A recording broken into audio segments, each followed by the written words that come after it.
Still us, still here, still the Real Shareholders Podcast, where you, the people, matter. As you can see, there's a slight change on the table. There's someone here. We all know we're still talking about Nigeria. It's institution. This institution that is supposed to, outlast politicians. But here in Nigeria, politicians bow. Well, that's a lie. I was about to lie. Well, instead, it's the institutions that bow to the politicians. So someone is here to help me, help you, and help everyone interested to understand how this, when you sit down to think about it, it's a company that was set up to favor someone else and not favor us, the people. So someone is here to help us understand what they call the institution that is Nigeria. Here with me is the one and only, my favorite person. I don't know about you guys. The one and only Sir Dele Farotimi. Hi, Uncle Dele. Welcome to the show. Yeah, welcome. Welcome, Uncle I Dele. guarantee you, if it ever happened that somebody made you understand Nigeria, the person didn't explain it right. Something obviously went wrong somewhere. So I can't help you understand Nigeria. Okay, we'll try to just make sense of the madness. So if Nigeria was a movie, what would you say it is? Comedy, sci-fi, alien invasion? If it was a movie you were watching on Or Netflix. a horror movie. It's a tragicomedy. Is it tragicomedy? Tragicomedy. That's the only thing it can possibly be. I know that some of the darkest humor you would ever find came out of the Nazi concentration camp. Yep.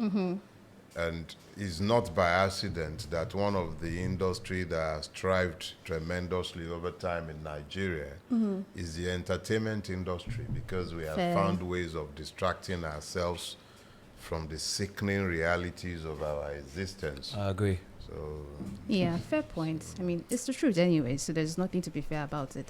You've called Nigeria a criminal enterprise, and some would say, oh, he's exaggerating it. Some say, oh, yeah, he's saying the truth, and some say, he's just shooting himself on the leg. But one thing is certain. You've always said it is a criminal enterprise. How is it a criminal enterprise? it's right there in front of everybody.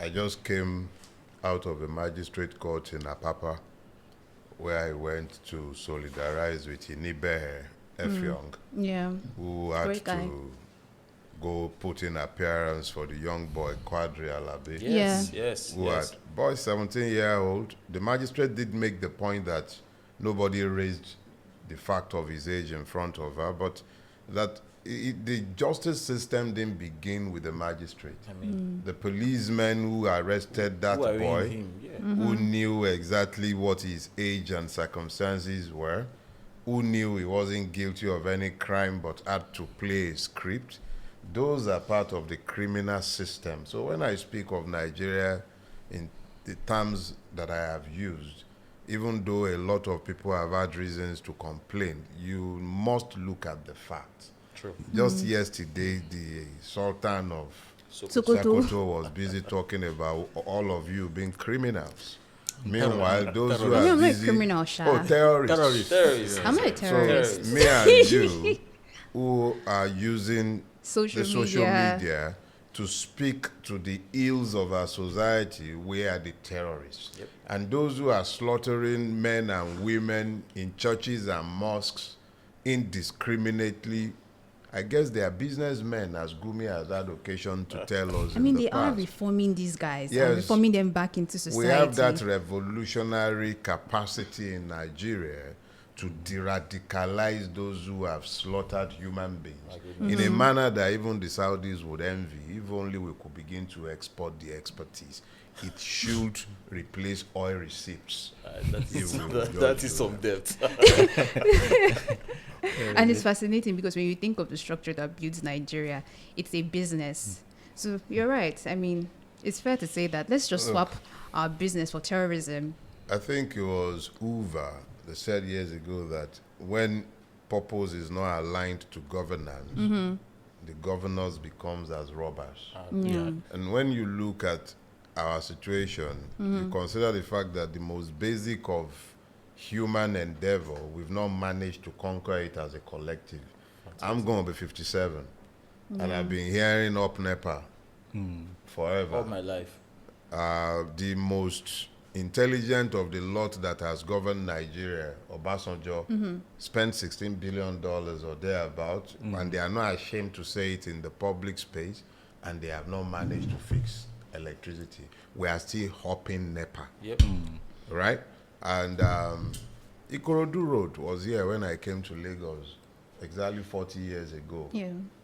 And it's still the same Ikorodu Road, now horribly pot-marked. Yep. And nobody is building a new Ikorodu Road. And we are still in the same place. And we are still wondering if it's a criminal enterprise or not. 17 years it took them to build, I think, about 17 kilometers of a monorail line. And we are celebrating it every day, and we are clapping. You need to see how people from that Mautu to CMS, that blue line. You should see the way people fight to get into that but thing. you see, that's the thing. Lagos is held up as the model. Yes. Because it is the only one pretending to do anything in this God-blessed but human-forsaken space that we call home. So they will point at what you and I see as errors. They will point at it and advertise excellence. Yep. And then they Center will of crow about excellence. how they have built Lagos. Crazy stuff, man. Yeah. It's very sad. And our children will pay the debt incurred as a function of the lies that they are telling today.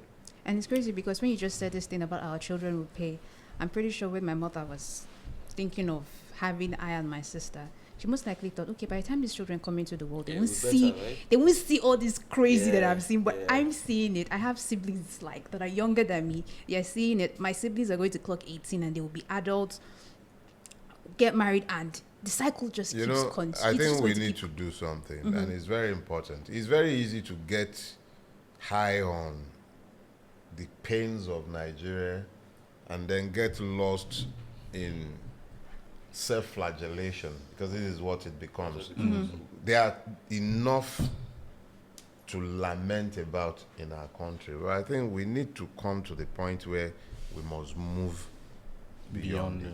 Lamentation. They are very happy to hear us lamenting. Yes, I Fair agree. It's point. music to their ears. Yeah, I agree. It affords the churches and mosques increase in their Fact. growth. Membership. Grows when people get high on their pain. So the opium of religion. This opium is spelled with an H in front. So they sell you hope. They are merchants of hope. Yes. And they sell these, but you will never hear them speak to the pains of the people, or they will preach peace to the oppressed. But we must now get to the point where let's do something with what we know. We already know as a fact that our country has become a criminal enterprise, governed essentially by criminals, and it is certainly not for our benefit. I agree. Now, what do we do with that knowledge? I think those are the kind of conversations we should begin to seek Moving these forward. days. Because I think some old-time journalist, when I was younger, I read it. I can't remember his name now. It might have been Shino Odugbemi. He said something along the line that the biggest problem we have in Nigeria is our inability to articulate and then follow through on a path out of the mess we're in. Yeah. It's already clear that Nigeria is a criminal enterprise. I grew up knowing that. I've known it as a knowledge, conscious knowledge, for at least 40 years. True.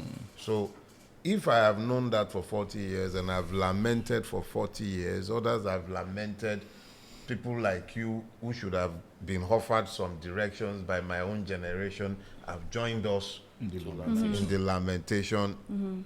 That's a tragedy. Yeah. We must now begin to chart a path out of this tragedy. And I think wherever we are going to stand, we must find a point where we draw the line. I agree. And having drawn that line, we must stand behind that line unrepentantly. I believe that the shortest cut to that line should be the electoral reform.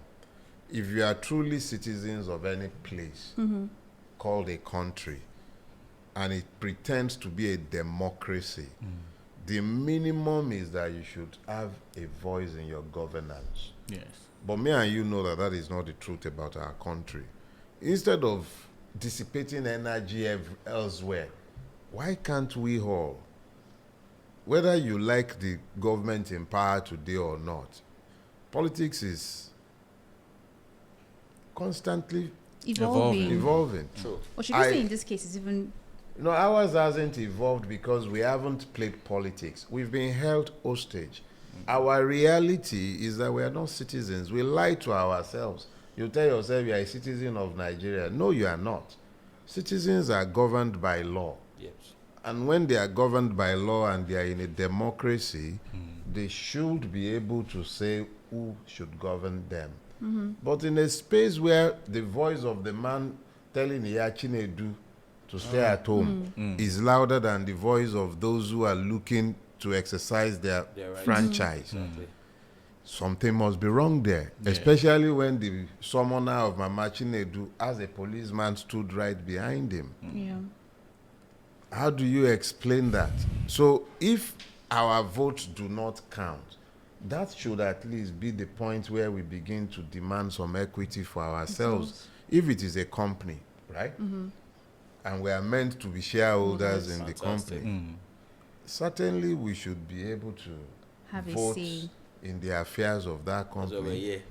Those of you who have any knowledge of law, you'll be familiar with the He has force and knowledge of law. Abaku rule. Yeah, he's a lawyer. Yeah, exactly. So at a minimum, even if I'm a minority shareholder in the company, as long as I'm a shareholder, my rights are deserving of protection. Exactly. But no Nigerian right is protected. I agree, sir.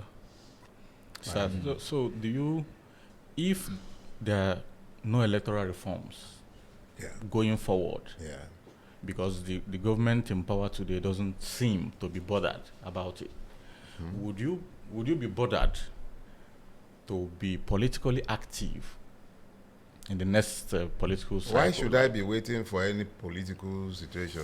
If we are all agreed as a collective, if the preponderance of opinions amongst Nigerians mobilized and fully expressed either by protests, demonstrations, boycotts, if we have adequately transmitted our feelings to those responsible for the reform, and they say no, who is to stop us from expressing our desire? I agree. Who is waiting? If you are waiting for 2027 before effecting any change, you've lost 2027 already.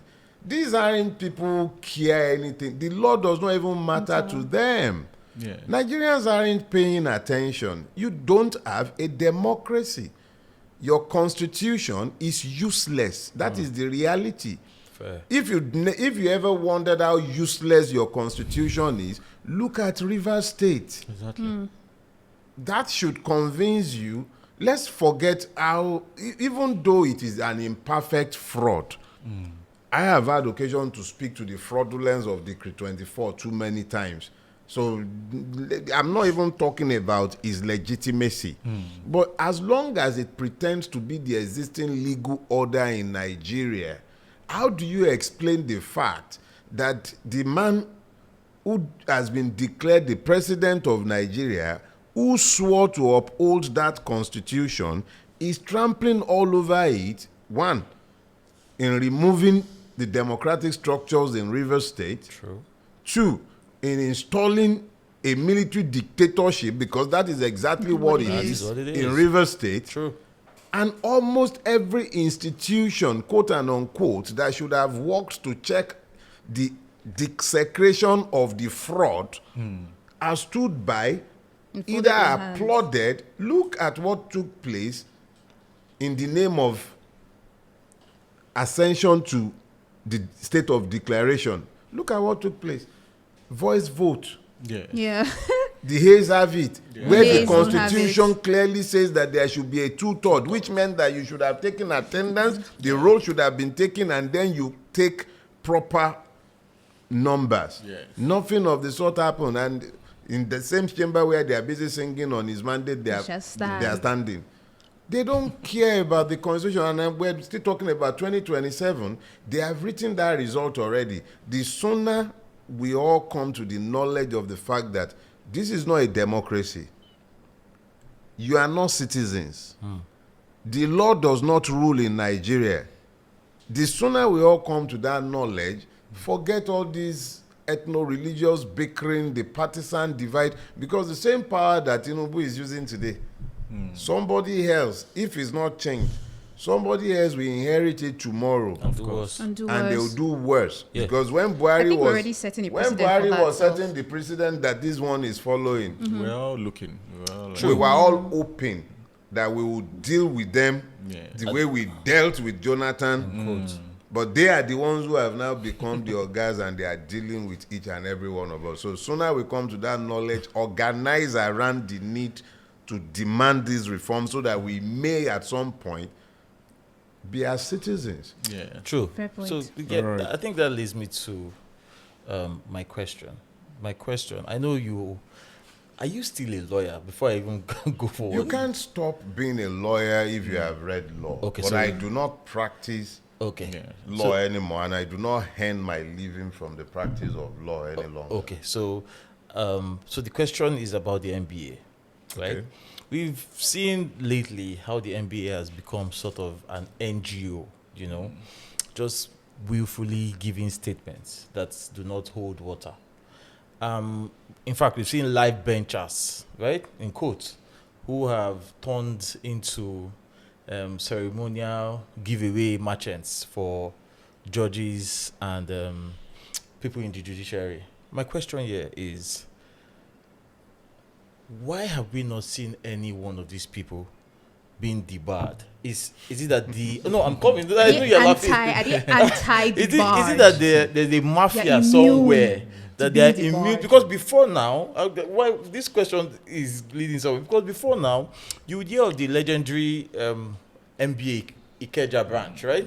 And when there is a small problem, NBA Ikeja is shouting, Aluta. They have, they're always talking. Now the NBA is silent. They will give statements. If they're not giving statement, they're collecting 300 million from River State. I mean, can't something really happen, in that profession? How bad? Malaki is your profession, but how bad is it right now?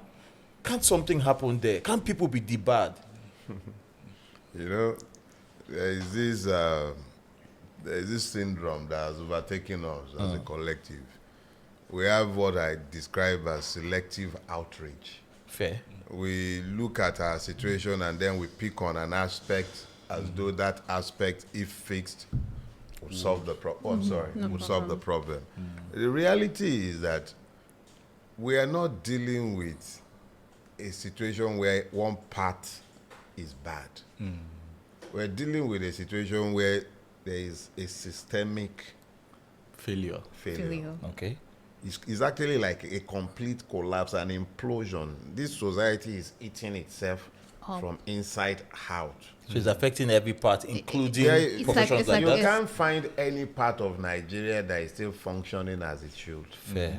There is no part. I challenge anyone to point to a single aspect of our country. Any part.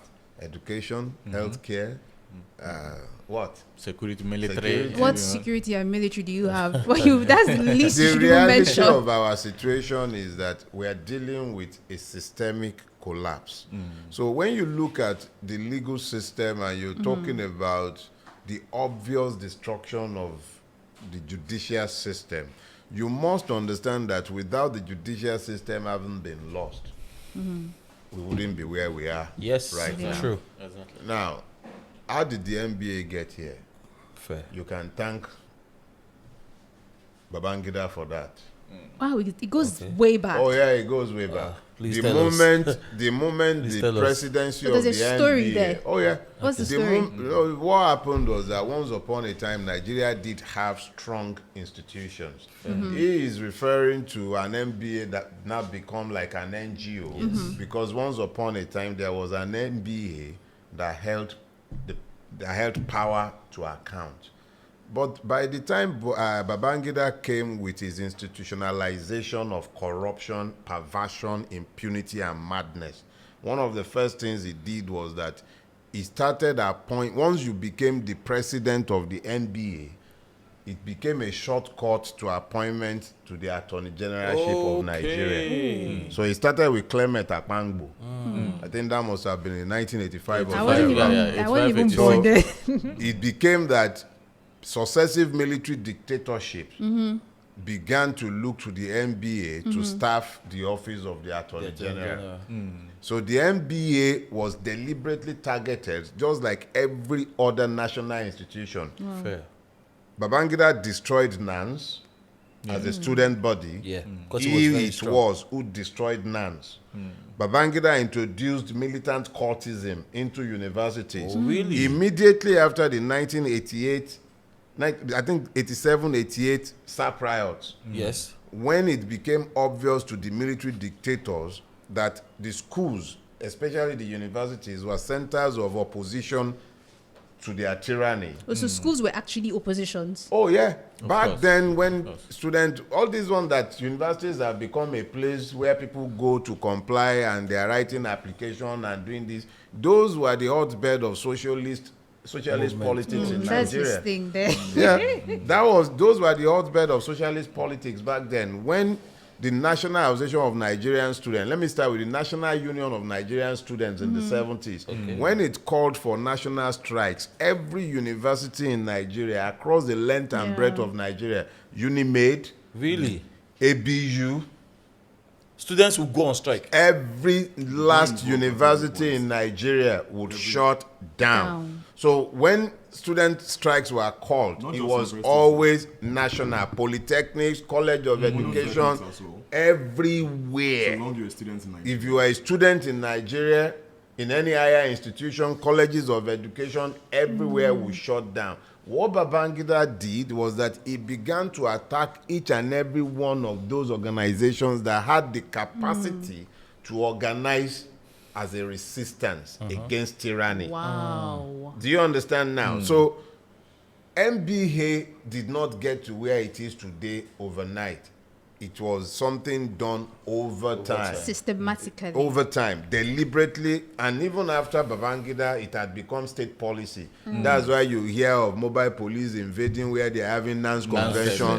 You see NANS presidents who have Biabia and Gemu that is larger than my own 50-something-year-old men being National Association of Nigerian Students president. So it's not by accident. It's because government had taken an interest. Nigerian Medical Association, NBA became factionalized because government attacked. So all these institutions, even religion, there is a whole lot that has happened to us as a people, but understand very clearly that we didn't get here by accident. It was by orchestration. It was a system set to fail, and now they are selling it as some type of system that has a future. No, this system has no future. And that is what your generation must not buy.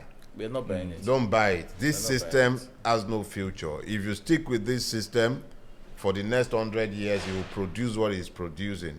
You cannot demand that a mango tree should give you apples. No matter how many times you bring manure to that mango tree, you may prune it from now till kingdom come, add fertilizer all you want, fumigate it, mulch it, do whatever, you still get your mango trees. It's not giving you no apples. So this system, it is designed to produce the akpabios. It is designed to produce. This is what it is designed to produce, and it is irredeemable. It has no internal capacity for self-reformation. It is putrid, can never be changed, and you have to be diametrically opposed to it to stop it. If not, you are wasting time. It's wasted my own youth. Don't allow it to waste yours. But sir, if nothing changes, what do you, if we keep things as it is and nothing changes? Nothing will change. You have to draw the line somewhere. I told you already. No line that has been drawn. You have to draw the line somewhere. Peace takers never walk away from their victims until the victims make it impossible for them to do so without pain. If you don't make it expensive for them, they'll keep doing what. Why? They don't have any incentive to change anything. They love things the way they are. So I've listened to everyone speak, and you've spoken really well, sir. But essentially, I feel like the New African society, focusing on Nigeria as the focal point, like I would always say, right? Because Nigeria is very domestic to us. would always spotlight systemic and structural problems without considering citizenry problems or problems specific to the citizens, right? There are sociological theories, because I am highly influenced by sociological theory, sociology, psychology, and philosophy, that states that society is sick and the problems we mostly suffer are very genetic, socially genetic. You talk about Darwinism, right? Charles Darwin's theory of evolution, and it's now very much prevalent in the society we live in today. I mean, like you mentioned, tragicomedy. Where then do we draw the line between tragedy and comedy? It's in the people. If you scroll 5 bloggers today, I bet you'd have sex, as boobs, discourses. When the likes of the VDMs arise or Seun Kuti pick up the mic to speak, it's even the citizens who would want to oppose them. You see citizens, anti-protesters, protesting against citizens who are protesting. Right? Yeah, true. So at some point, that has become a thing now. At some point, society is sick, and citizens are the problem of society, in the sense that our problems are firstly not materialistic, they are very idealistic. Now, those ideas... But do we even have an ideology? Yes, there are ideologies. Propaganda too are ideologies. Agenda are ideologies. They are bettered from how we think, our philosophies, how we philosophize, our conceptual orientation and knowledge of particular phenomenon. If he would agree with me, I would tell you categorically that everything we hold on to as culture, whether or not materialistic culture or idealistic culture, started out from a sprout. And this sprout, if institutionalized systemically, instigated to last heritages, generations. Because we now come to them and we meet them and we become a people who lament, because we met lamentation. Fair. And we know no other way than to think out of the box. If we eventually think out of the box, and how then, as a body of citizenry, a body of collective, like Sir Dele Farotimi would always say, begin to think out of the box. So your question is, how do we think out of the box? No, rather, not how exactly. Why is there even a box in the first place?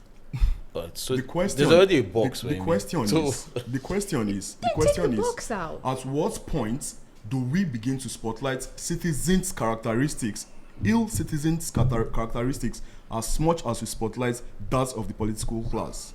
I think there is a fundamental presumption that has flawed your otherwise sound argument. And that presumption is the presumption of citizenship. When you speak in terms of citizenship, you've already presumed a structured society. Ours is a dysfunctional one. Okay. I'm not suggesting that we shouldn't aim for the ideal, which is where we should be when we now begin to consider those sociological markers that you're pointing to. Point out, yeah. Right now, we sat in this studio. A policeman can walk into this space. He has no warrant. To arrest anyone. He might have come to arrest this young man simply for the fact that his hair is braided. Fair. Has happened. And then because he's come to wrongly arrest him, right? All of us, we have to go to the station. Yeah. And when we get to the station, we might find a policeman, the DPO, who is a much more reasonable human being. He will use his discretion, but at the end of that discretion, our day is ruined. Yep. Some naira would have passed. Yeah. There's Even if- definitely even going to be a if none- transaction somewhere. Yeah, even if none was demanded, and all of us will leave that place, and it would just have been another day in That's paradise. because we presume we're a citizen. All right. So I have this to say. Yeah. Real quick. Now, where there is a state, there is sovereignty, and where there is sovereignty, there are collectives. So you have like social contracts. You don't have that in Nigeria. I'm Yes, sorry. in as much as we don't have that. In You have to Nigeria. demand it. That's you remember that I kept saying that at some point you have to draw The line. Yeah. The way we are right now, our reality is that none of those social constructs applies to us. I read law, but before reading law, I did a fair bit of social Sociology. sciences as well. And one of the things I learned I think is it John Locke and his David theory John of Locke, the evolution of that's the Charles evolution Darwin. of the state. No, the evolution of the state. Yep. When he speaks specifically to the thing you just raised, the social contract. Yes. The social contract is suggestive of a pact between those who are citizens Yep. And the government. and the government. That's what it is. Do you understand? And then there are ground norms, rules by which the two relate with each other. Yes. The Nigerian situation is not rule-based. It's force-based. If it were rule-based, your Sultan of Sokoto will not be calling me and you terrorists. Nnamdi Kanu will not be in a jail cell somewhere, and those murdering and rampaging up and down Nigeria I beg to say something, would be. sir. Yes, please. All right, sorry to cut you in. This is where it is at. When it is a contract, it has to be two or more entities involved in whether or not decision. That was what they making taught me or in law procession. school as well. Yeah, it was the same thing that we're reaching in Shout out to sociological law theory now. students. Well, where we get to best that into fruition is practicalization.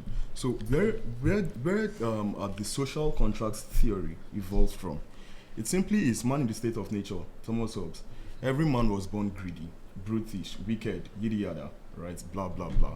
Now, for society to function and be progressive, there has to be a form of contract between the ruled and the ruling class. There's none here. Basically, there is none here, but so much we have like a sovereignty and the states, then the citizens must have to also come in collectivity. Unfortunately, we don't instead have of that. us having to come together in collectivity, let me tell you what we have done. You be young that one, That's Dambudu. That's like that Godion thing. So what he just said Ronu. now, right? So what he instead just said of now is- building those things Yeah. that you are talking Yeah. about, we've built divides. that is the social contract But theory it didn't amongst happen. the It citizenry. didn't happen by accident. Lamentations and heritage. No, you Hold see, on. that's I the issue hear you. right there. No. But those I things, read they didn't bros, happen bros, by bros, accident. bros, Hold on, bros. they didn't happen by Yeah. accident. I'll tell you, they did happen Bros. from somewhere. and I'll point it out. They didn't I happen. think- Listen to Sir Dele Farotimi and we'll get at No. that. I Okay, hold on. think Let's come back to that. I think we should be careful about the appropriation of blame. presumptions. I agree. We should be careful I with the agree. appropriation of blames. I'm not suggesting that the people are blameless. I'm not saying that. But I'm saying that it is not without reason that you have leaders in environment. I'm not talking about leaders only in government. Me and you can sit down here and banter from now till kingdom come.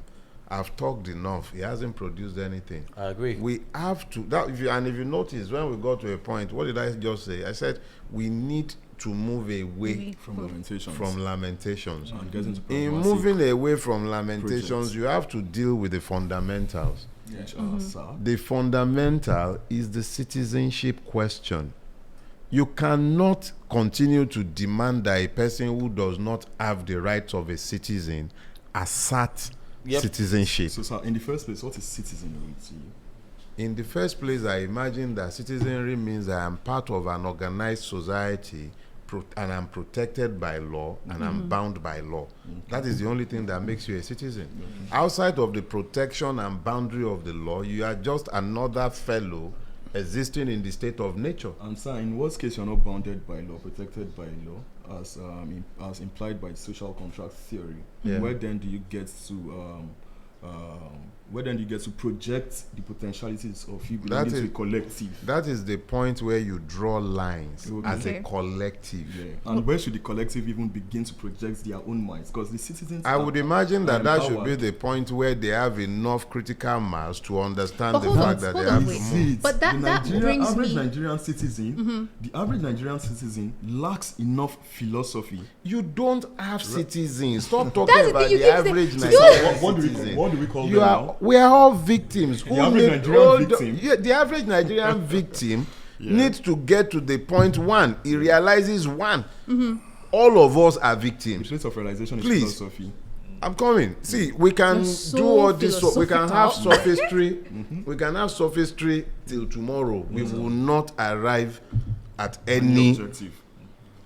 logical position. I agree What with you. I'm saying to you is this. Do you ever decide? No matter how happy you are with the Nigerian or unhappy you might be with him, you've got to get to the point where you have to admit that number one, his first fundamental problem is that he is not a citizen.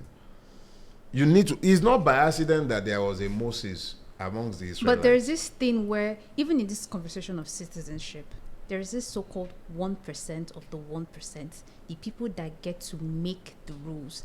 And people then aspire to be this 1% of the 1% that set the rule. So that's why you see people from my generation, they look at the guys in power and they say, oh, because that's what they think power is. Sorry, when I get there, I'm going to emulate them. I'm going to get my own slice of the cake. It's sort of like this thought process of, oh, I see this woman in politics. Because they make politics look like a beautiful business. So instead of, and politics is supposed to be something that it's a service to people. So when younger generation look at politics, it's like, oh, okay, I'm going there to get my own slice of the cake. I'm going there to be part of the 1%. So the rest 99 of us that are trying to at least remodify that theory of the 1% of the 1% are stupid. Then it makes me wonder, what exactly is my generation fighting for if there's a certain percentage of, and don't get me wrong, this thing happens in every single generation. There's always the good side, the bad side. But it makes me feel like, what am I fighting for when people my age, that we're supposed to see the wrong in this thing, we're supposed to see the problem, we're supposed to be the forward thinkers, the revolutionaries, but it's almost like, and I remember then during NSAS, there was this banter going on that said, oh, you young generation, you guys are supposed to be the foot soldiers and all. But we don't even want to be the foot soldiers, because some of us, definitely not all of us, look at this thing and say, yeah, that's where I'm going to get my money to buy my latest Ferrari. So it just makes me wonder, what the heck am I fighting for? See, what I mean, I'll give you, let me start from 1999. Obasanjo came into office. He was the beneficiary of the struggle for the actualization of June 12. Yes. If nothing else, the only reason there was that concession that a Yoruba person should have the ticket was because of Abiola's victory that was denied and his eventual murder in state captivity. But Obasanjo came into office, spent 8 years, and he couldn't even find the grace to immortalize not just Abiola, but all the people that died in that struggle. It's not by accident. It's so that you may not have heroes to look up to. Fair. If they would heroify Abiola and then edify the day, the fairest and freest election in the annals of Nigerian history was held on the 12th of June 1993. But they refused, because if they had done that, we'll probably be demanding that they took us back to option A4 so that we tried the same system again. But for 8 years, he denied, not just Abiola was denied, all the people who were murdered, who were buried in unmarked graves, none of them were ever remembered. We don't have a Martyrs' Day celebrating all those people even who the June died. 12, because I remember when I was in primary school. Just wait now. For him to even accept to take June 12 as Democracy Day, he spent 8 years fighting it. Ditto Jonathan. He took a dictator and a redentist like Buhari to come and play politics, by which time the memory of June 12 had been lost to those who should have found June 12 as something to aspire to, even if only the ideals, which bound Nigeria across all our ethnic and religious divides. Nigerians came together and expressed their sovereign will. That must not be celebrated. So you have a country that deliberately undermines the heroification of good things, so that you may not have anything to aspire to. I'm coming. In recent days, there was a debate about naming the INEC building after Nwosu, the INEC chairman of that time. The NEC chairman, yes. The only reason it could not be accepted in the National Assembly, some idiot, I'm sorry to use that term, believe that it's about the man is Igbo. It had nothing to do with him being Igbo. It's about the fact that The political class cannot afford to have you celebrate a man for conducting good election when you have somebody like Mahmoud still sat in the office of the INEC chairman. I agree. He sat there, has conducted, I believe, another 5 disreputable gubernatorial elections since the last election, and he still sat there. And you think they would let you celebrate Anunwosu? So all these things that you are saying, they are not by accident. If you don't have people to live up to, if you don't have ideals that can inspire you, if all you see all around you are thieves being celebrated, you see plain crooks sat on thrones, you see persons that you all know, the entire society knows that this person is a crook, is a thief, a ne'er-do-well, and that is the person your society is celebrating. How can you now aspire to any high ideal? Sorry, Sir Dele. Before Malaki says something, I just wanted to butt in. Did the Oputa panel not try to bring some form of cohesion? The first question you have to do, the first thing you need to do is look at the law setting up the panel. Okay. Certain persons could ignore to attend, and they did. They did. Some people attended, and they only answered questions to the extent of their convenience. Yeah. And there was nothing that could be done to them. So the terms of reference and the law setting up the Oputa panel did not give it sufficient powers to have gone. And then you also have to look at the political will. Fair. The political will simply wasn't there. Obasanjo was not interested in celebrating anybody but himself and his ego. And yet they say Obasanjo is like the best thing since jollof rice. Well, the truth of the matter again is, no matter what you may want to say about him, he still has pretensions of nationalist. The Pan-Africanism thing. Nationalist tendencies. Yes, he still has that pretension, and no matter what you say about him, he still has, compared to what have come after him. Fair. So I have this to say this right ahead. My standpoints and positions are mostly orientative, right? So firstly, I have this first question, which is: do you think those colonialist names should still be on our streets? One and let's take it one by one. Okay. In the first place, yes. Yorubas have this proverb. I'll translate it for you. They say, "Bi onigbaba se pe igba e, won se ma n pe." As you name your vessel, so it's called. Yeah. If we as a collective have had if we were celebrating heroes, for instance, we would need streets to name after our heroes. But given the fact that we don't have heroes to celebrate, deliberately we ignore to celebrate heroes because it is not convenient for us. So given the fact that we don't have heroes to celebrate, I'm sure they don't have any problem. In fact, they are naming new places. If I may ask, what's colonial manner. Sorry, I have this second question, so it like wraps. Also, like you mentioned that, but regardless of whether or not we have heroes, of which we have, but deliberately. No, that's not me. The people who are naming streets so regardless, have not found heroes in Nigeria.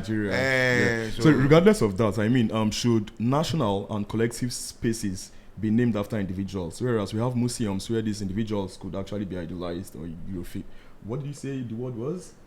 Eurofied, right? Eurofied. We have museums where arts and humanities are meant to. Have you been there in recent times? I have been to several museums, but in recent times, no. But what I'm saying is, individually, right? Yeah. These museums are bound to hold these national treasures, but on the streets, these names should be collective, so it has like a sense of collectivity and nationalism amongst us all. What do you think, sir? Well, I am still of the opinion that a man who is busy trying to survive, looking forward to it, dodging bullets and kidnappers, does not have time to be thinking about the better things of society like that is where our philosophies lie. We have very ill philosophies in Nigeria. I would say fuck up, because fuck is a word in the dictionary. Sorry, somebody who is busy trying to find food to eat, you are talking philosophy.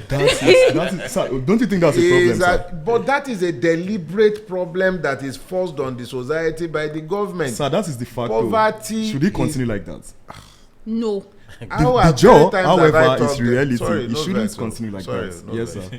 How many times have you heard me talking about drawing lines? Yes, severally. If you don't draw those lines, what you are doing right now, you are identifying the bad fruits, you are lamenting the fruits. I'm saying cut the damn tree, plant another tree, and then you will not need to lament the fruit. So what would be the processes to doing that, sir? Draw Now the you line. just asked the question I wanted Start to ask. it with the electoral reform. It pretends to be a democracy. It pretends to be a state ruled by law. They say you are citizens. Force them to have to decide whether you are those things or not. So you held that we are not citizens, rather we are a collective. Now let's tell me. I didn't say you are a You collective. said you have I two never said you are a questions.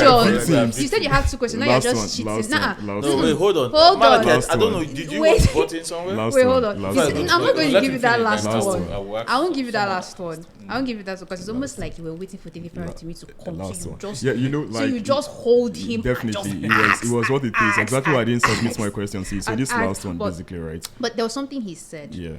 And that the Yoruba, you mentioned something, and in recent times, first of all, let's start with Pa Adebanjo, because I feel like we can't have this conversation without him. May he so rest in peace. Amen. Awesome man. Is there any other word I can use for awesome? He's just like, when you think, now that's a hero. That's somebody that we should name his streets and estates. Something after. There's actually an Adebanjo drive in Lekki. Not just one. Was he named after him? Close. Every Close, single okay. name he has, we should just keep naming it like that. Let's just duplicate his legacy. And you said something. Remember I told you that. Remember I told you that I said I wanted to join Afenifere. Yeah. Remember I did say that. But you said something on the day of the symposium. You said that Afenifere is not just for Yorubas, it's made for all. And the internet went Crazy. mad. Yes. They were like, They wanted to tear you "Anywhere apart." we see this man, it's on site. The internet went ballistic. If we see this man or anybody that looks like him, it's on site. Now, what is the thought process behind that? You see, I've always enjoyed shocking idiots.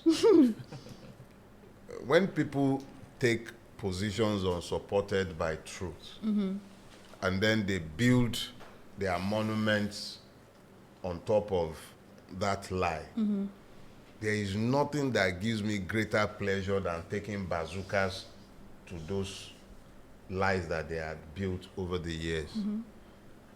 So, for a long time, a lot of Yoruba Ronu, Yoruba Ponu people, the Tinubu-inspired renegades have come around and they've been talking about how Afenifere is a socio-cultural organization for the advancement of the interest of the Yorubas. And they appropriated the goodly heritage of Afenifere in pursuit of their nefarious agenda of bigotry and all kind of evil practices. And those of us who have... It's almost impossible to be a Yoruba child in my generation and not grow up venerating Awolowo. Yeah.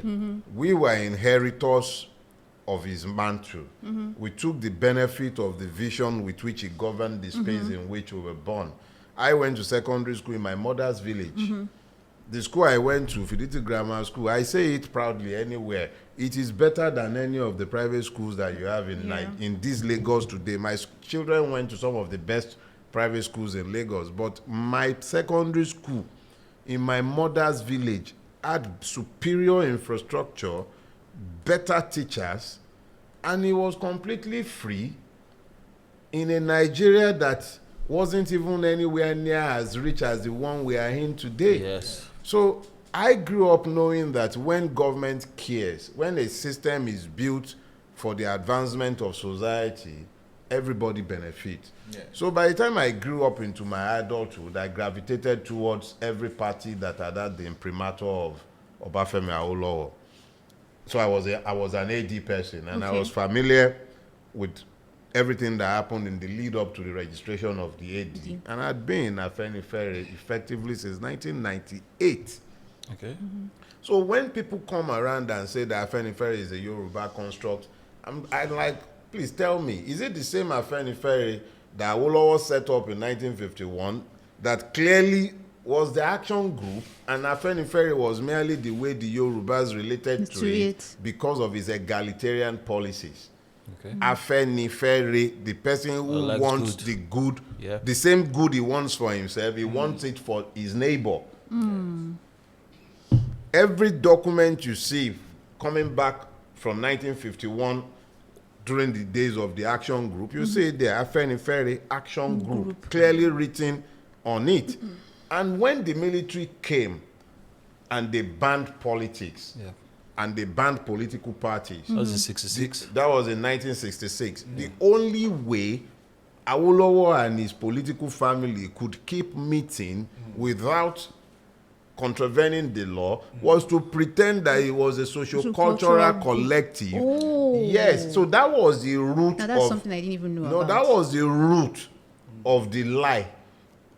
Now, understand that because it was convenient at that time, and remember that even though Afenifere, the action group, was the opposition in Eastern Regional Assembly, where SG Koku, Gumsu, defeated his father and became the leader of opposition in the Eastern Regional Assembly, how can the same party that was the opposition party in the Regional Assembly in the East, was the opposition party in the Regional Assembly in the North, was the opposition party in the Federal House of Representatives, now be deemed to be a socio-cultural collective? In the days of the military, when there was a ban on politics, it was convenient to hide behind that, and we hid behind that. Okay. When the ban on politics was lifted in 1978, the same Afenifere transmuted and became the Unity Party of Nigeria. Okay. And there was people like MCK Ajuluchukwu, there was Gomwok, there were people across the length and breadth of Nigeria. Chief Philip Umeadi was Chief Awolowo's running mate. Chief Okotiebo too was part of the... Thankfully, Chief Okotiebo was in NCNC. But we had people like Igodaro, who was the treasurer of the action group. The founding treasurer was Igodaro. Okoro Dudu was the founding legal advisor. Sule Maito was there in northern Nigeria. So when I came out to say that, look, Afenifere is not an exclusive club for Yoruba. Yes, this misunderstanding has persisted, sometimes due to our own fault, because when it was convenient for us to hide and pretend that we were a socio-cultural club, we did. But in this season, faced with the kind of situation Nigeria is dealing with today, we cannot continue to hide within a tribal conclave, hide behind an ethnic identity, when we are essentially an ideological found group. And with this ideology is shared across the length and breadth of Nigeria. It is time to build bridges. If you are going to build bridges, you have to build these bridges with ideas. We have ideas that we've been governed by for the last 74 years. If those ideas have endured for 74 years, isn't it time we took it out of where it's been hidden and then bring it for the Nigerian people? Say, look, these are the ideas we believe should be governing Nigeria. If those ideas resonate with you, whatever translates into egalitarian or a do-gooder, somebody who wants good for everybody in your neighborhood, coin the phrase, be calling your collective that in your place. It's not a Yoruba exclusive club. It's a club for people who want good for all. So if you're Hausa, find the name they call Afenifere or something in that translates into that. If you're Igbo, find the name. Fantastic. Let me take you back, sir. Because I know now you are the organizing secretary of Afenifere. Yes, I am. But I'd like to take you back to 98, because I know growing up in Ebute Metta, we used to have, people who were members of Afenifere and they were leaders. Also, we know, at least from history, that the Afenifere formed a political bloc in building Lagos, so to speak. When I say political bloc, I mean the AD, right? Yeah. In 1999. So, the emergence of Bola Tinubu Yeah. In 1999. Blame it on us. Yes. So, of course, I'm going to go there. Wow. I'm going to go there. But You I think, let him lie. hold on. Yeah. You know. But, so, I think that happened. And then to cushion that effect, I think from the history I know, but you can correct me if I'm wrong. Please. I think the Afenifere had to put in Senator Kofora Bokno to, in quotes, to check, their mistake. Their mistake, so to speak. The effect of the mistake, right? So, my question here is that the Afenifere was a power bloc. It is no longer a powerful political bloc. Is this because of the rise of Bola Tinubu? Did Bola Tinubu destroy the Afenifere? Because I can tell you that, at least from my own history, we used to have the likes of Bola Ige, right? Who was a very strong member of the Afenifere. I think, what's his name again? Ibama Desoya, right? He was also a very big, member of that power bloc. And these were the people who would say, quote unquote, just quote me, I'm the one saying it, Ubong. This person would like this person to be a governor of the state, would like this person to be, But then we saw that after the emergence of Tinubu, somehow the Afenifere fell. Two questions. Was he the reason why the Afenifere fell? Second question is there a faction right now in Afenifere? Because in 2023, we had one side where the Afenifere had endorsed Peter Obi, and then we had another side that came out to say, oh, sorry, no, that's a mistake. We are lifting the hand of another person, So those are the two questions I want to ask. Okay. You've packed a lot Yes. into two questions. So you give me some time. I'll try without wasting too much time to explain this. Bola Ahmed Tinubu postured as a NADECO member. Fair. And he did go into exile with those who fled into exile. And you would have heard someone like Professor Shoyinka waxing lyrical about how much he did during those days. People evolve. When he got back into Nigeria after the death of Abacha, there weren't enough people who knew enough about his past antecedent. All they knew was that he retired from Mobile, became a senator. He wasn't a member of Afenifere prior to that time. He wasn't? No, he was not. Okay. He That's was new not. information. No, he wasn't. Okay. He only became aligned with Afenifere during his years in exile. Okay. Because there were other members of Afenifere who were also in exile, and he worked with them, and that was where he gained the support and prominence he gained from amongst them. Good. So by the time they came back into Nigeria, remember it was a short window. Yes. 98. It was a very short transition window. And on the back of the euphoria of NADECO, freedom fighting, he won the primary, even though there were underhand tactics. I heard Wahab Dotumu won that primary. Or even Funshaw Williams. There was a rule that was made before the primary that anywhere there was any violence, the result will be cancelled. Okay. The legend is that Tinubu ensured that Funshaw stronghold, I believe that was Ikorodu and Lagos mainland. Yeah. Surulere. I think mainland, Lagos mainland and Ikorodu, which were Funshaw Williams stronghold, was the votes were disrupted. So by the time you remove the votes from that side, you'll find that Tinubu won, quote and unquote. So he did win.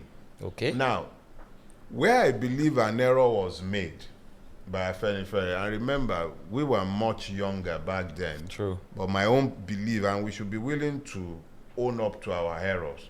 I believe the error Afenifere made in that time was not to have aligned with Gani Fawehinmi when Gani Fawehinmi raised the issue of Tinubu's criminality.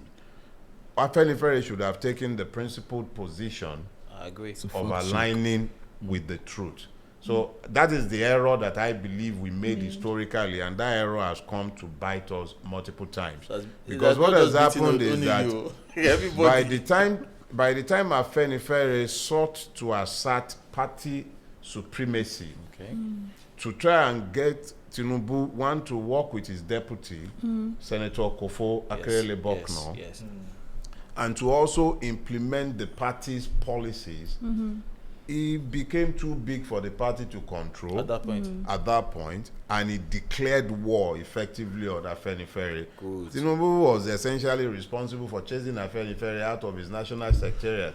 Now we're talking. At Jibowu. Now we're so talking. let's be clear that the man rode on the back of Afenifere's general acceptance and credibility amongst the people of the Southwest, Yes. where Afenifere governed as AG, and where over time they had found the credibility to be trusted. Yes, true. But he got into power in 1999. By 2002, he had fallen out with the leaders of the party, and he was already in full-blown war mode against all the party leaders. So what you have is a situation where, when it was convenient, certain other forces aligned with him to destroy Afenifere. When I say destroy Afenifere, what they did was that they destroyed the political platforms by which the party could engage with the electorate. Right. So no matter how many ideas you might have, when you have a democracy, so there was equally a communication barrier somewhere. If there was no communication barrier, the Nigerian press is not as free as we sometimes imagine. Up until today, even you, who should be the conscious layer, is still talking about faction in Afenifere. We don't have any faction in Afenifere. We have renegades. People who prefer to belittle Afenifere and take it from the political movement that it is and reduce it to a socio-cultural organization so that it would advance the interest of a particular individual. Fair. Do you understand? I get it now. Afenifere is not in doubt as to exactly what his identity is. In the lead up to the 2023 election, long before there was a Peter Obi, there had been critical in-house brainstorming. And Afenifere had agreed in-house and influenced the Southern and Middle Belt Leaders Forum to agree that the next president of Nigeria should come from the Southeast. For the simple reason of equity and justice. Not because we really like the idea of zoning, but because that is what Nigeria has become, and the equity of the situation demanded that we should support a candidate of Southeast extraction. So as far back as around 2021, we had begun moves. There was no Peter Obi at this time. I had never met him one-on-one, and I didn't meet him until 2022. I didn't meet him until 2022. So it wasn't like we set out that it must be Peter Obi. We knew we weren't going to support a crook. But we were already convinced that whoever we were supporting would have to be a person of Southeast extraction. We took this to our general meeting. It was agreed. We took this to the National Caucus. It was agreed. Every organ of Afenifere agreed this. But by the time this had been communicated, the same man who could manufacture fake bishops, who had no problem going to the same Akure to ask where the cows were, went back to the same Akure and he found willing renegades to be purchased, who now began to give the impression that there is another Afenifere somewhere in Akure. Chief Fasoroti was our leader. He resigned on account of old age. There is a letter He resigned. How can a man who has resigned reconstitute another Afenifere in his own sitting room in Akure? Okay. The immediate past National Organizing Secretary of Afenifere, Omololu, Kole Omololu, we expelled him. Okay. At our general meeting. He's been expelled. Jare Ajayi, who was our publicity secretary, he was expelled. Okay. These two were expelled in the general meeting, but they still go around parading themselves as officers of Afenifere. We are not a socio-cultural club. They have also made clear that they are not a political movement. So we have a bunch of renegades sat somewhere in Akure who have made clear that they are not a political movement. They are a cheerleaders club for Tinubu, and they are doing his bidding, but we don't have to react. So as it is, Afenifere has no faction. We don't have any faction. Okay. And it's not by accident that we've survived for 74 years. It's not by accident. Because it's everything because has a we are faction. found on truth. Well, this one doesn't have. We don't have a faction. All right, thank you so There much. are people who love our brand sufficiently to be stealing our name. It doesn't. No, but that's just the reality. If I call myself a Chinese, does that make me a Chinese man? No. Exactly. I understand. Not at all. Okay, sir. Let's talk about. Let's shift from Afenifere to your friend, Mr. Showore. Mr. Showore, stand-up guy, activist. Yeah. You know, well known in the country. If he says he stands here, we know where he stands. But then, over time, especially in recent times, some people have now, because of the way he tackles the opposition also, or P2B, on the media space, some people now are now calling him that he's a controlled opposition. Do you believe in that? What do you... I don't tell a man how to fight his battles. I don't prescribe Of course. to anyone. Yele is Yele. Yes. If Yele believes that he has found a reason to criticize something that Peter Obi has done, he's within his right Fair. to do so. Yeah. Nobody can prescribe who he may or may not criticize. At the end of the day, the people will decide. Yes. For What the themselves. truth is. Exactly. But to be demonized on account of the fact that he is criticizing the person that we prefer that he should not criticize, I'm not going to demonize anyone for that. Exactly. He is within his right to decide who his friends are Yes. and who his enemies are. Yeah. If he has found any reason for which to criticize Peter Obi, he's only helping the man.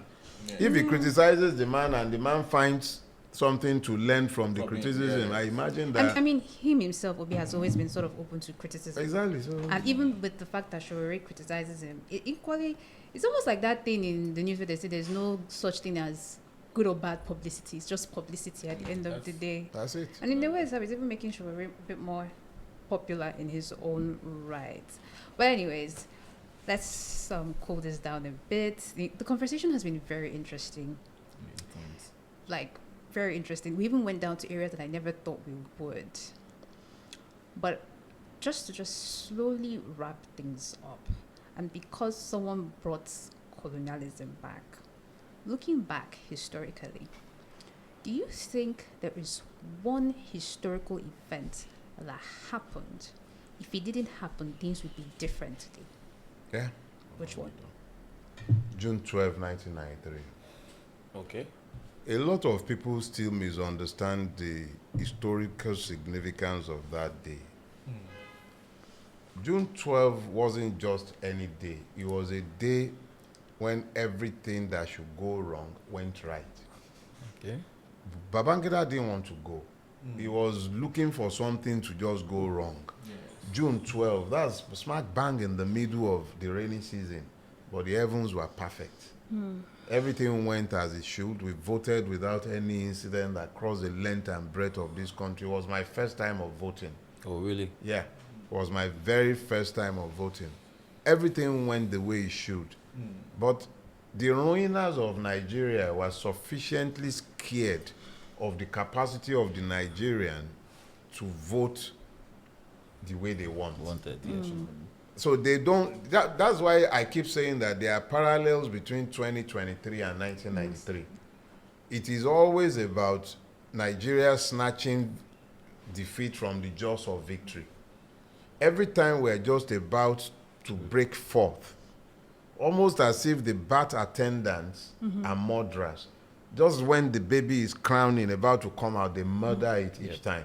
So what they did in 1993, they repeated in 2023. So if there was ever any particular day, it's not about colonialism. Colonialism wasn't on us. But this one is completely on us. Okay. Right. That's why I kept saying that at some point we are going to have to draw a line, because the greatest problem we have, the easiest diagnosis of our problem, is the loss of citizenship. I have a last question before you go, because I know you would have to go very soon. My question is that you've talked about us drawing the line. You know, you said we must wake up, you know, from that we are sleeping and we must wake up. Citizens must wake up, so to speak. My question is, do you think that before we wake up, the military will take over? No, please. Okay, hold on. I'm coming. I'm coming. No, because, you know, as things keep going, right? Sorry, no vex.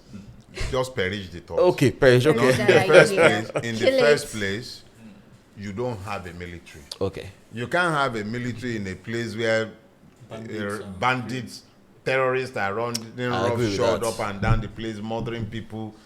The one that just happened, how far is The military base from there. Rukuba barracks? I think it's Rukuba now. Yeah. How far is Rukuba from that place? From Basel. And It's they not far. operated for over 2 hours, not without any interference. It's only after the terrorists have left, and you're calling those one military. I have a theory about It's the no longer a soldiers. theory. It's no longer a theory. The reality is that the Nigerian state and its military are complicit in the mess that is happening That's across the the theory length. that I and have, It's but not a theory It's any okay. longer. Let me rephrase it. No, don't call it a fact theory is, any longer. Anytime these citizens, they want to sort of take arms and fight for That's themselves, that's the where we soldiers see the will come. military. The military will come and just disarm them. Before the terrorists would come, There should be a form of intelligence. the Nigerian military would come and disarm local population Fair. first. Yeah. They would disarm the local population Oh, not true. in fact, what my friends in the Middle Belt have told me is that they have learned that once the military come around searching house to house to disarm local populace, even take their dang guns, they know that the Fulanis are not far coming. behind. That is the level of complicity that you that's have. So, then I've been Look, vindicated. It's not just you. Somebody came to national TV, Commodore Laumi. You don't see spooks, military spooks. You don't have spies. You don't see them in daytime. That's not somebody you find on national TV. But the man was sufficiently alarmed by our security circumstances that he sat down in the TV channel, at the TV station of channels, and he said it on national TV, that there are Boko Haram sponsors sat in the president's cabinet, and he had submitted a list of these persons to the president since 2016, and nothing had happened. And we are still talking about a suspicion. It's no longer suspicion. Kawu Baraje Yes. came out in 2022, I think. Yeah, it was his 70th birthday. And he came out and he told everybody who cared to listen that they were the ones who imported Fulani terrorists into Nigeria in the lead up to the 2015 election. And that they harmed these persons that they had brought into Nigeria from 5 different Sahelian countries. He said so. He's on record. Look, my friend, Dr. Stanley Kavram, is the National Public Secretary of the Middle Belt Forum. He was, I think, on Arise the other day, where he said categorically, and he wasn't the first to say it, that there is a base, a militant base, terrorist base in the tri-state area, Nasarawa, Benue, and Plateau, that base is known to each and every one of our security services, that base is sometimes reinforced and resupplied by helicopters In this country. And nothing has ever happened. I don't know why. So we're no longer. Don't let's it. be talking about. It's no longer about theory. Suspicion. It's not a theory. It's not. The It's a reality. fact, we should be able to call it what it is. The fact is that the Nigerian state has turned against its own citizen and is facilitating murder. Right. All right. So what do we call this sort of murder? Like, Sorry? is it anything linked to jihadism or the jihadist movement or interest? I think is that if it waddles like a duck, It's a It's called a duck. duck. quacks like a duck, It's a Called a duck. duck. looks like a duck. It's It's called a a duck. duck. Because if I remember rightly, DUCK. somebody Duck. was just telling me recently that those of us who are calling attention to the madness are terrorists. Yes. So who then is the real terrorist? Is that a theory? Maybe we should ask Maybe the person you. who has called me and Who you. knows? He is the expert in this. He's an expert in fishing out In there. telling us who the terrorists So are. this is it again. Like she spoke about colonialism, right? I know people have like these questions. A lot of people have these questions in their lips. Do you think the theory of how the colonialists underdeveloped Africa, now Nigeria, is a thing? And do you think it's far long we should have moved past that orientation? See, Nigeria supposedly became independent in 1960. This year makes it 65 years since Nigeria has been independent. Damn, we are old. Now, in all that time, there have been one strident call to blame the colonialists or the other, and they should be blamed. Because even our foundational problems Adios. are traceable to their deeds. The system They set have up to left fail. without leaving, Imperialism, right? neocolonialism. But I am big on self-responsibility. We need to come to a point where we take responsibility for our own actions. Come We accountable. cannot continue to point fingers at the West. We are the ones responsible for this. If we don't take responsibility, even though, like I said, the process of decolonization is a long one. It will take generations. In fact, I'm not even sure it's possible to decolonize our minds. I agree. I think it is. Well, then we can have that Conversation some other time. But when you consider the fact that the African has lost his sense of original spirituality, he has become Organic religiously vacuous, Retrogressive. cacophonous without content. We don't take pride in our doesn't- own origin. We don't take pride. We demonize our own spirituality here. Anonymous. Look, if you, I think it's Acts of Apostle chapter 17 verse 23. There we go. Kabosha. There we go. He says, as I walked through your city, I came to a monument, and on it was written, to the unknown God. Can't invoke the spirits. No, Amen. when you get to a point where the man was going around the city, he could acknowledge the fact that they knew God before he brought Yep. Christ. Yep. And he went further to tell them that that God whom you did not know is the one I have come to reveal to you. But he came to Africa and they wanted tabula rasa. They don't believe that we had any spirituality worthy of Whatsoever. conservation. Everything had to be demonized. Ekwensu became Satan. Yes. Eshu became Satan. Sponsored that, black and red. Eshu became Satan. Every time the Christians are attacking one grove or the other, or the Muslims will go and attract that grove. So we have become a people who reflexively demonize our own spirituality. The African will come across a mighty tree and he will bow in awe of the God who has created the tree, not the tree itself. Yes, true. But that is flowing from a place of connection with his environment. But what do you have now? Vacuously religious. Fair point. They will come to a tree. Somebody has tied a white cloth around the tree just to reference the tree, save it from being cut down. It's a form of conservation. For what?